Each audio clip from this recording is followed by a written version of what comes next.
What's up, guys? Gamer Joe Coffee here. Today, we're back with another episode of Coffee with Gamer Joe.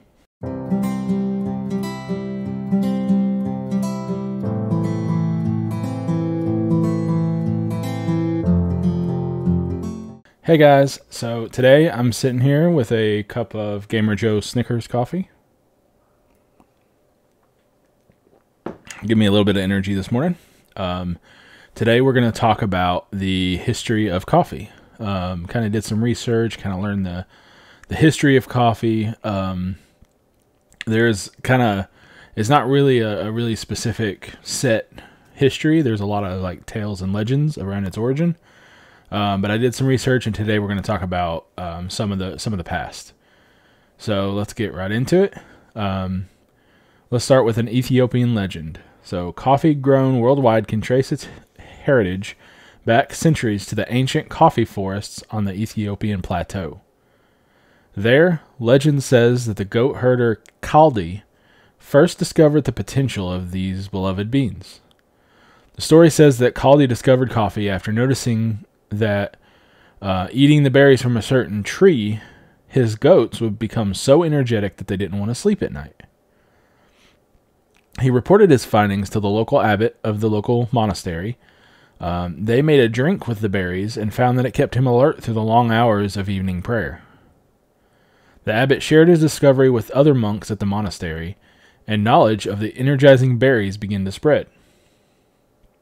As word moved east and coffee reached the Arabian Peninsula, it began a journey which would bring these beans across the globe. So next we're going to talk about the Arabian Peninsula. Coffee cultivation and trade began on the Arabian Peninsula. By the 15th century, coffee was being grown in the Yemeni district of Arabia, and by the 16th century, it was known in Persia, Egypt, Syria, and Turkey. Coffee was not only enjoyed in homes, but also in the many public coffee houses called cafe khane, which began to appear in the cities across the Near East. The popularity of the coffee houses was unequaled, and people frequented them for all kinds of social activities. Not only did the patrons drink coffee and engage in conversation, but they also listened to music, watched performers, played chess, and kept current on the local news. Coffee houses quickly became such an important center for the exchange of information that they were often referred to as schools of the wise. With thousands of pilgrims visiting the holy city of Mecca each year from all over the world, knowledge of this wine of Araby began to spread. That's how coffee comes to Europe. European travelers to the Near East brought back stories of an unusual dark black beverage. By the 17th century, coffee had made its way to Europe and was becoming popular across the continent. Some people reacted to this new beverage with suspicion or fear, calling it the bitter invention of Satan. The local clergy condemned coffee when it came to Venice in 1615. The controversy was so great that Pope Clement VIII was asked to intervene. He decided to taste the beverage for himself before making a decision, and found the drink so satisfying that he gave it the papal approval. Despite such controversy, coffee houses were quickly becoming centers of social activity and communication in the major cities of England, Austria, France, Germany, and Holland. In England, penny universities sprang up, so called because of the price of a penny one could purchase a cup of coffee and engage in stimulating conversation. Coffee began to replace the common breakfast drink beverages of the time, beer and wine. Those who drank coffee instead of alcohol began the day alert and energized, and not surprisingly, the quality of their work was greatly improved. By the mid-17th century, there were over 300 coffee houses in London, many of which attracted like-minded patrons, including merchants, shippers, brokers, and artists. Many businesses grew out of these specialized coffee houses. Lloyd's of London, for example, came into existence at the Edward London's Coffee House. And then the New World. In the mid-1600s, coffee was brought to New Amsterdam, later called New York, by the British. Though coffee houses rapidly began to appear, tea continued to be the favored drink in the New World until 1773, when the colonists revolted against a heavy tax on tea imposed by King George III. The revolt, known as the Boston Tea Party, would forever change the American drinking preference to coffee. Thomas Jefferson said coffee, the favorite drink of the civilized world. Plantations around the world. As the demand for the beverage began to spread, there was fierce competition to cultivate coffee outside of Arabia. The Dutch finally got the seedlings in the later half of the 17th century. Their first attempts to plant them in India failed, but they were successful with their efforts in Batavia, on the island of Java in what is now Indonesia. The plants thrived, and soon the Dutch had a productive and growing trade in coffee. They then expanded this cultivation of coffee trees to the islands of Sumatra and Celebes. Coming to the Americas. In 1714, the mayor of Amsterdam presented a gift of a young coffee plant to King Louis XIV of France.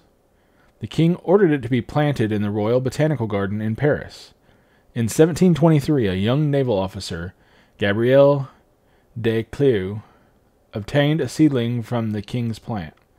Despite a challenging voyage, complete with horrendous weather, a saboteur who tried to destroy the seedling, and a pirate attack, he managed to transport it safely to Martinique.